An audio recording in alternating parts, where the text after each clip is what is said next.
Halo semuanya, balik lagi sama gua di channel Z Manhwa. Di video kali ini kita akan menceritakan tentang alur cerita dari manhwa yang berjudul Sepuh Merendah Sampai ke Inti Bumi, Hanjue. Ia bereinkarnasi ke sebuah dunia kultivasi, menyadari bahwa dia dapat menjalani hidupnya seperti di video game. Dia mengendalikan potensi kultivasi dan pemeliharaan bawaannya. Hanjue memutuskan untuk berkultivasi dengan cara yang rendah hati. Ikuti keseruan dari alur cerita manhwa ini dan langsung saja kita ke alur ceritanya.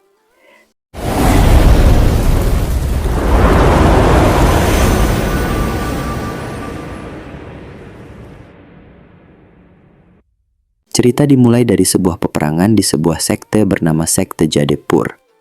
Di sana, seorang kultivator dari Sekte King Ming buat kekacauan dan menyerang seluruh orang yang ada di Sekte Jadepur. Mulai dari ketua sekte hingga murid yang ada di sana, semuanya tidak berdaya melawannya. Kultivator itu menyuruh seluruh orang yang ada di sekte Jadepur untuk menyerah, maka dia akan memberi mereka kemetongan yang cepat. Dia bilang bahwa hanya dirinya yang pernah mencapai pencapaian terhebat di seluruh dunia kultivasi Dayan. Dia kemudian menyatakan kalau mereka yang mematuhinya akan tetap aman dan sebaliknya.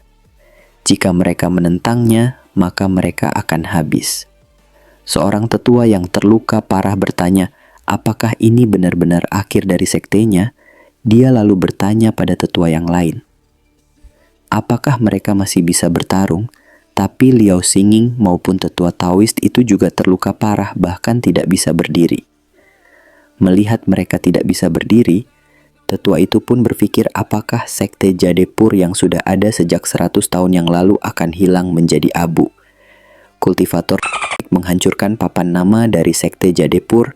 Dia lalu berjalan ke depan tetua itu. Dia semakin marah karena mereka tidak ada yang mau menyerah. Dia kemudian menyuruhnya untuk melihat sekitarnya dan menghitung berapa banyak orang yang masih hidup di sektenya. Karena tidak ingin semua muridnya tiada, tetua itu berteriak padanya dan berkata bahwa selama dia masih hidup, sekte Jadepur tidak akan pernah tiada. Dia lalu menyerang kultivator itu sambil mengingat muridnya. Demi para muridnya, dia dengan segala cara akan memberikan mereka waktu untuk melarikan diri. Mereka berdua pun sama-sama mengeluarkan teknik mereka, tapi teknik peri itu dikalahkan oleh kultivator. Dan pas udah pasrah, tiba-tiba sebuah teknik pedang menyerang kultivator unik itu hingga membuatnya terkejut karena membatalkan tekniknya. Ia bilang bahwa teknik yang orang itu gunakan adalah pedang pengekang Suan Qi. Dia pun berteriak dan menyuruhnya untuk menunjukkan dirinya. Orang itu ternyata datang untuk menyelamatkan gurunya. Dia kemudian mengatakan kalau dirinya hanya seorang pertapa Taois di bawah bimbingan Peri Sisuan yang hidup di bawah puncak Yuyu. Dan nama orang itu adalah Hanjue. Ternyata orang yang datang itu adalah MC dari manhwa ini, karena menyebut dirinya cuma seorang pertapa Taoist. Kultivator demon itu meremehkan Hanjue dengan berkata kalau Hanjue hanyalah seorang kultivator ranah Golden Core, dan dia dengan berani menantangnya yang seorang kultivator ranah Soul Transformation. Peri Sisuan berdiri lagi dan menyuruh Hanjue untuk meninggalkan tempat itu karena dia bukan seseorang yang bisa Hanjue hadapi. Peri Sisuan akan mengulur waktu untuknya agar dia bisa melarikan diri. Hanjue lalu memberitahunya bahwa dia yang akan melawan kultivator itu. Sepuh ini pun mengatakan pada Peri Sisuan untuk jangan khawatir karena kultivator itu hanya seorang yang ada di ranah Soul Transformation dan dia bahkan tidak akan bisa menyentuh sehelai rambut Hanjue. Peri Sisuan ragu-ragu melihatnya. Hanjue kemudian bersiap sambil berkata, sungguh seorang kultivator Soul Transformation yang sombong. Biarkan kultivator Golden Core sepertiku ini memperluas pengetahuanmu tentang kekuatan yang sebenarnya itu seperti apa. Hanjue lalu mengambil langkah dan mulai menyerang. Dia pun mengeluarkan tekniknya, yaitu Nine Dragon Devil Expelling Seal, di mana pukulannya itu mengeluarkan sebuah aura naga dan kemenangannya melawan seorang kultivator ranah Soul Transformation ada di depan mata.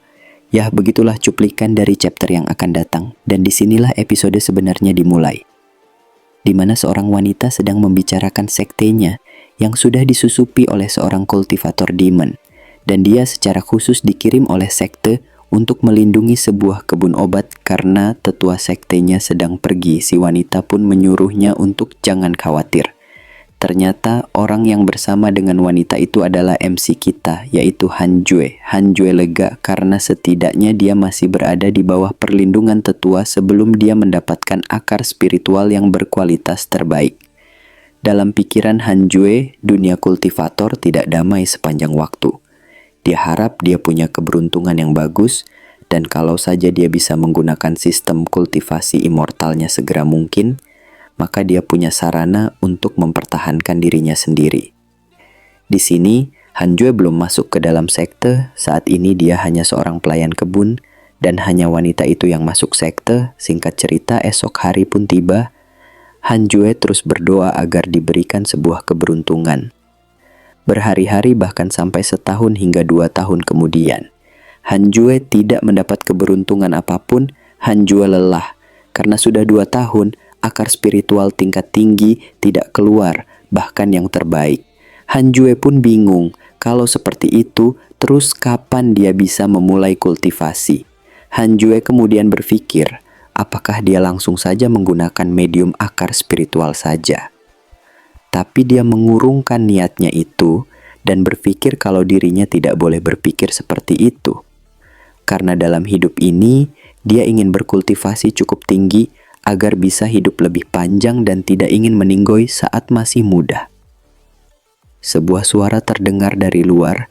Han Jue mendengar kalau seorang master sudah kembali dan orang-orang harus berhenti bekerja. Han Jue pun mengatakan bahwa tetua Tai sudah kembali setelah menghilang selama 2 tahun. Lalu, orang-orang di desa memberi hormat pada tetua Tai. Tetua Tai pun mengatakan pada mereka kalau dia senang dengan penduduk karena sudah bekerja dengan baik di saat dia pergi. Para penduduk desa merasa malu dan berkata bahwa itu adalah hal yang seharusnya mereka lakukan, dan juga merupakan kehormatan bagi mereka untuk berbagi kekhawatiran dengan tetua Tai.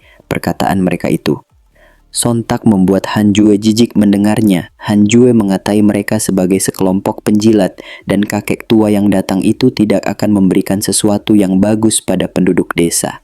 Kepala desa lalu berteriak dan memanggil 4 anak termasuk Han Jue. Dia bilang kalau tetua Tai memanggil mereka berempat. Han Jue seketika terdiam dibuatnya. Mereka pun menuruti perkataan kepala desa. Orang-orang desa bertanya-tanya, kenapa tetua memanggil mereka? Para penduduk hanya bisa berspekulasi kalau tetua mungkin berencana untuk menempatkan mereka sebagai penanggung jawab atas kebun obat tetua Tai. Tetua ternyata hanya ingin mengambil seorang murid magang di bawahnya. Dia menyuruh 4 anak yang dia panggil untuk mengulurkan tangannya agar tetua dapat memeriksa akar spiritual mereka. Mereka bertanya-tanya kenapa tetua ingin memeriksa akar spiritual. Han Jue juga terheran-heran kenapa tetua Ti yang tidak pernah mengizinkan para pesuruh untuk berkultivasi. Sekarang tiba-tiba jadi seperti ini. Han Jue merasa aneh dengan sikapnya itu. Dia kemudian melihat ke lengan tetua, ternyata ada bercak merah di lengan bajunya. Dia pun bertanya-tanya, apakah tetua sedang terluka? Dan sekarang giliran Han Jue untuk diperiksa akar spiritualnya karena auranya nyeremin. Han Jue jadi gugup sambil mengulurkan tangannya. Dalam pikiran Han Jue, dia merasa kalau ada yang tidak beres dengan tetua Tai. Dia bertanya-tanya, mungkinkah tetua ingin menjadikannya sebuah eliksir untuk menyembuhkannya? Si sepuh sampai panik-panik tuh mikirinnya. Tapi setelah diperiksa, ternyata Han Jue tidak punya akar spiritual. Tetua pun memeriksa anak selanjutnya. Han Jue bersyukur karena dia belum mulai berkultivasi menggunakan sistem. Dia pikir dia akan kena masalah jika sudah punya akar spiritual. Anak selanjutnya itu ternyata punya akar spiritual, dan tetua Tai pun mengatakan padanya bahwa dia akan mengangkat anak itu menjadi muridnya dan akan membawanya keluar lembah demi mengembangkan kultivasinya. Dia bertanya pada anak itu, apakah dia setuju dengan tawaran kakek tua ini? Si bocah itu pun karena akhirnya bisa memulai sebuah kultivasi, dia bersedia mengikuti kakek tua itu. Para penduduk desa merasa iri pada si bocah gedut. Mereka bilang bahwa setelah bocah ini menjadi immortal, maka dia tidak akan sama seperti mereka lagi. Sang sepuh yang berpikir lain mencemooh mereka dalam pikirannya. Han Jue pikir setelah mereka keluar dari lemah, mereka mungkin tidak akan pernah kembali lagi, dan mereka tidak mungkin menjadi seorang immortal. Han Jue pun merasa bahwa dunianya sekarang ini sangatlah menakutkan, dan dia pikir dia harus segera mendapatkan akar spiritualnya agar bisa berkultivasi. Singkat cerita, 3 tahun pun berlalu. Akhirnya, sang sepuh berhasil membangkitkan akar spiritualnya. Dia sangat senang mendapatkan akar spiritual. Bahkan akar spiritualnya itu memiliki 6 jalur, yaitu spiritual angin, api, air, tanah, kayu, dan petir tingkat atas. Han Jue selalu menantikan akar spiritual itu, dan sekarang dia sangat tidak sabar untuk mulai berlatih. Tapi mengingat kalau tetua Ti sangatlah berbahaya karena terakhir kali. Bocah bernama Zhang Ge yang sudah dibawa oleh kakek tua itu sampai ini belum kembali, dan Han Jue yakin bahwa dia pasti sudah tiada. Han Jue pikir jika dia berlatih sekarang maka itu akan berbahaya kalau si kakek tua menemukannya di saat ia ingin berlatih. Sistem kemudian memberitahunya bahwa ada area kecil yang tersedia dan sistem akan membantunya membuat ruangan batasan sehingga para kultivator yang berada di luar batas tidak bisa mendeteksi energi padat di dalam ruang batas itu. Han Jue pun berkata, bisa buat batas di area kecil itu. Sistem ini sungguh menakjubkan. Han Jue kemudian memulai latihannya dan menyatakan, kalau mulai sekarang dia secara resmi masuk ke jalan kultivasi, dia kemudian memberitahu sistem untuk memulainya. Han Jue lalu dibawa ke ruangan yang disebut oleh sistem. Setelah masuk ke dalam area kecil itu, Han Jue langsung terkejut melihatnya. Yah, kalian bisa lihat sendiri gimana isi ruangannya. Di sini, kita diperkenalkan dengan latar belakang dari Han Jue. Dia lahir di keluarga biasa yang ada di sekte immortal. Dia memiliki wajah yang tampan dan dicintai oleh semua orang. Tetapi dalam kegelapan, dia tampaknya mempunyai takdir untuk ditanggungnya. Dengan bakat pedang yang tak tertandingi dan kemampuan untuk merasakan 6 kekuatan misterius dari langit dan bumi. Hari ini, dia secara tidak terduga membangkitkan warisan Kaisar Immortal untuk mendapatkan teknik tertinggi dari 6 jalur reinkarnasi, dan sejak saat itu, dia memulai jalur kultivasinya. Dan saat ini, sistem memberikan pilihan jalur kultivasi utamanya. Kultivasi utama yang dimaksud sistem adalah kultivasi pedang, kultivasi petir, kultivasi bumi, kultivasi api, air, kayu, dan angin. Han Jue tidak tahu mana yang harus dia pilih, tapi setelah dia pikir-pikir, teknik 6 jalur reinkarnasi tentu saja harus mengkultivasi 6 akar spiritual secara bersamaan, dan memilih satu saja maka Han Jue akan sangat rugi. Jadi Han Jue memutuskan untuk memilih kultivasi pedang karena itulah yang paling cocok untuk pertumbuhannya. Setelah memilih jalur pedang, sistem pun memulai kultivasi Han Jue. Sang sepuh merasa bahwa energi terus mengalir hingga membuat sekujur badannya hangat dan penuh kekuatan. Sistem pun memberitahunya, begitu dia menginjakan kaki di jalan kultivasi. Tidak ada cara untuk membalikan 1000 tahun kehidupan, maka Han Jue harus menjaga dirinya sendiri. Sistem kemudian menampilkan atributnya. Kalau kalian mau baca nih, gue perbesar biar jelas dan jangan lupa untuk di-pause. Setelah melihat panel sistem, Han Jue kebingungan melihat begitu banyak pilihannya. Dia juga penasaran dengan kolom hubungan setelah dia mengkliknya. Keterangan tetua Tai pun muncul dan menampilkan tingkat kesukaan maupun kebenciannya pada Han Jue. Sekarang tetua Tai mempunyai kebencian sebesar 1 bintang pada Han Jue. Sontak itu membuat Han Jue marah dan mengatai tetua bajingah. Karena setelah Han Jue bersusah payah untuk menanamkan tanaman obat untuknya, dia malah membenci Han Jue. Tapi setelah dia ingat-ingat, ia merasa bahwa kebencian tetua Tai itu disebabkan karena orang tua Han Jue sendiri kabur. Tapi dia tidak melakukan apapun pada Han Jue, dan baru-baru ini Han Jue tidak tahu kemana tetua itu pergi. Ia pun merasa yakin bahwa ia bisa mulai kultivasinya. Karena tidak ingin membuang-buang waktu, Han Jue pun mulai meningkatkan kultivasinya. Dia bilang kalau saat dia mencapai tingkat ke-9 dari pemurnian Qi, dia akan meninggalkan tempatnya ini. Setelah memejamkan matanya, Dia merasakan titik-titik cahaya yang ternyata adalah sebuah energi Qi. Dan setelah merasakannya, energi di taman obat itu hanya ada angin, tanah, kayu, dan air. Tidak ada aura api maupun petir. Han Jue tidak memperdulikan hal itu, dia hanya akan fokus untuk mengkultivasi yang ada saat ini. Sebuah pesan dari sistem pun masuk, ia memberikan Han Jue pilihan karena sudah memulai putaran pertama dari kultivasinya. Han Jue dapat memilih jalur pengembangannya di pilihan pertama. Jika Han Jue memilihnya, dia akan menjadi terkenal dan menyombongkan diri pada dunia. Adapun untuk hadiahnya, yaitu mendapatkan senjata spiritual ranah Qi Refinement. Di pilihan kedua, jika dia memilihnya, Han Jue harus merendah sampai ke inti bumi. Dan untuk hadiah yang akan didapatkannya, sistem akan membuka fungsi penyembunyian kultivasi dan akar spiritual, di mana Han Jue bisa menyembunyikan tingkat kultivasi maupun akar spiritualnya. Han Jue pun merasa bahwa sistem ini benar-benar luar biasa. Dia kemudian memilih opsi kedua, biar bisa jadi sepuh yang tidak tertandingi. 2 tahun pun berlalu, Han Jue saat ini masih menanam obat di kebun. Ya, seperti biasanya, dengan menggunakan energi bumi, energi kayu, energi air, dan energi angin. Dengan begitu, tanaman obat yang Han Jue tanam akan tumbuh dengan cepat.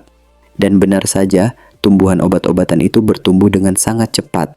Karena sekarang Han Jue punya 4 jenis energi, dan kultivasinya juga sudah mencapai tingkat ke-7 ranah Qi Refinement. Dengan begitu, efek pertumbuhan tanamannya menjadi sangat cepat. Khawatir orang lain melihatnya. Han Jue melihat sekeliling dan merasa bahwa hari ini cukup sampai di sini saja dia menumbuhkan tanamannya. Dia pun pulang dalam perjalanannya itu. Dia bertemu dengan penduduk desa, ya meski cuma basa-basi aja sih. Kayak kalian ketemu teman di jalan, dan tidak lupa juga dengan para wanita yang ada di desanya. Yang terpesona oleh ketampanannya Han Jue pada ngiler tuh. Han Jue terus berjalan dan sambil berpikir kalau sejak ia mulai berkultivasi, atribut daya tariknya atau pesonanya juga ikut terbuka. Dia tidak tahu apakah itu adalah hal baik atau buruk. Dia juga bertanya-tanya, kenapa sistem tidak memblokir ini juga. Di saat itu pula, Han Jue dihadang oleh seorang wanita. Dan dia bernama Immortal Xing Hongxuan. Dia mengajak Han Jue untuk ikut pergi ke hutan bersamanya.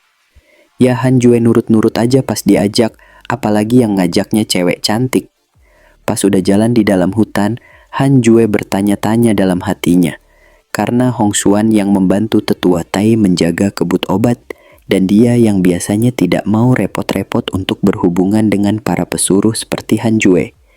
Kenapa dia tiba-tiba mengajaknya ke hutan? Han Jue pun menyuruh sistem untuk menunjukkan hubungan antara dia dan Hongxuan.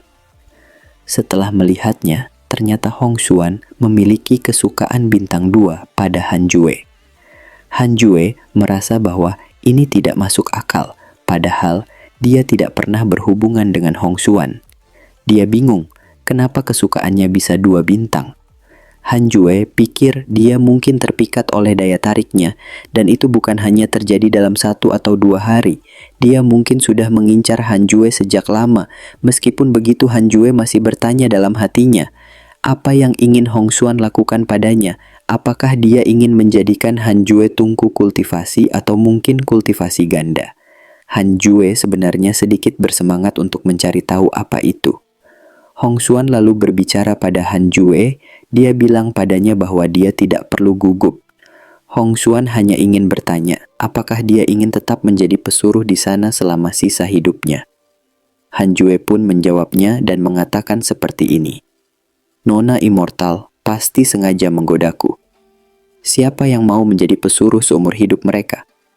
Namun aku sudah ada di sini sejak lahir, dan ada juga tetua Tie Hongxuan memotong pembicaraannya.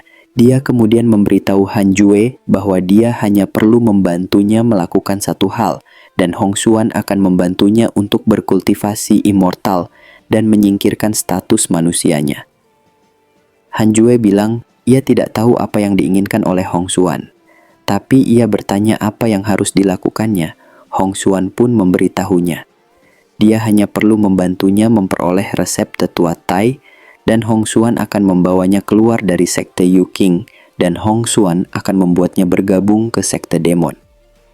Hong Xuan juga mengatakan padanya kalau kemampuannya bagus dan kultivasinya juga baik. Hong Xuan bahkan akan mempertimbangkan untuk menjadi pasangan Taoisnya Han Jue sampai terkejut mendengar perkataannya itu. Dia tidak menyangka kalau Hong Xuan sebenarnya seorang kultivator. Han Jue terus terdiam memikirkan itu. Dia bingung dengan situasi saat ini.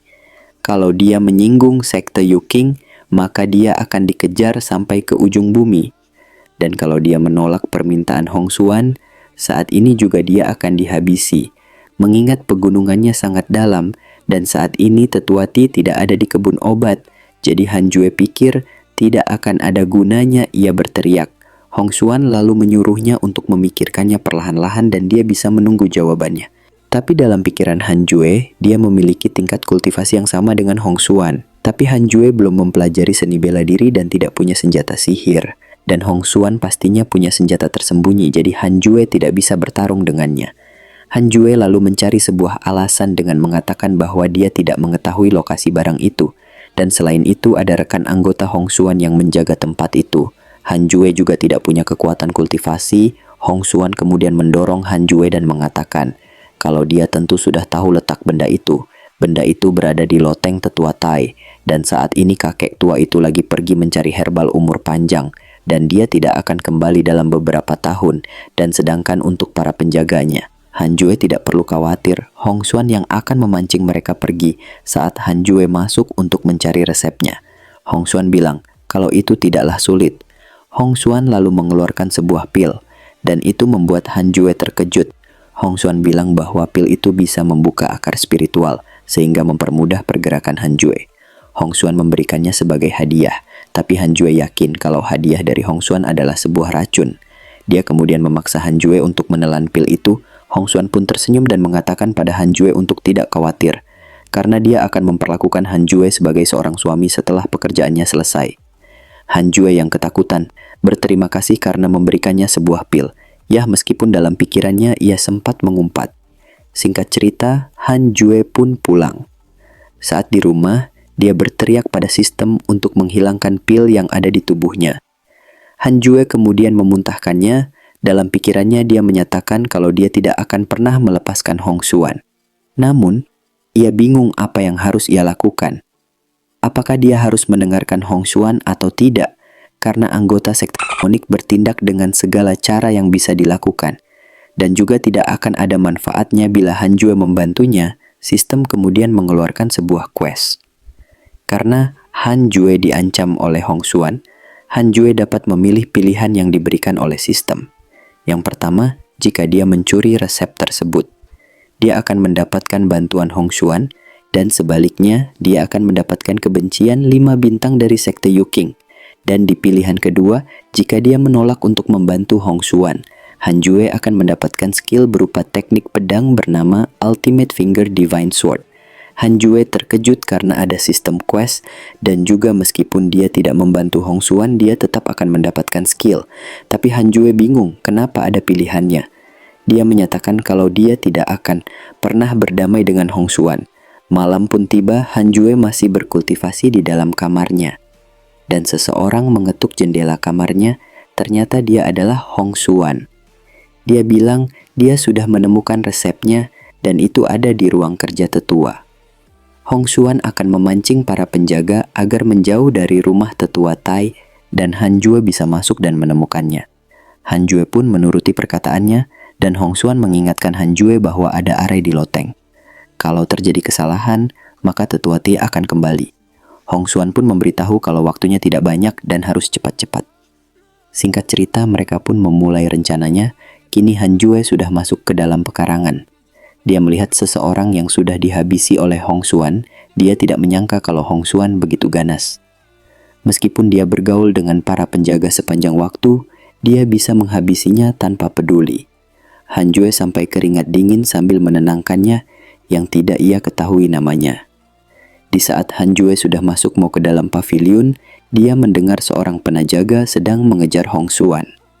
Mereka juga pergi untuk memberitahu Tetua Tai. Han Jue bilang kalau wanita itu cukup cepat, belum apa-apa mereka sudah terpancing.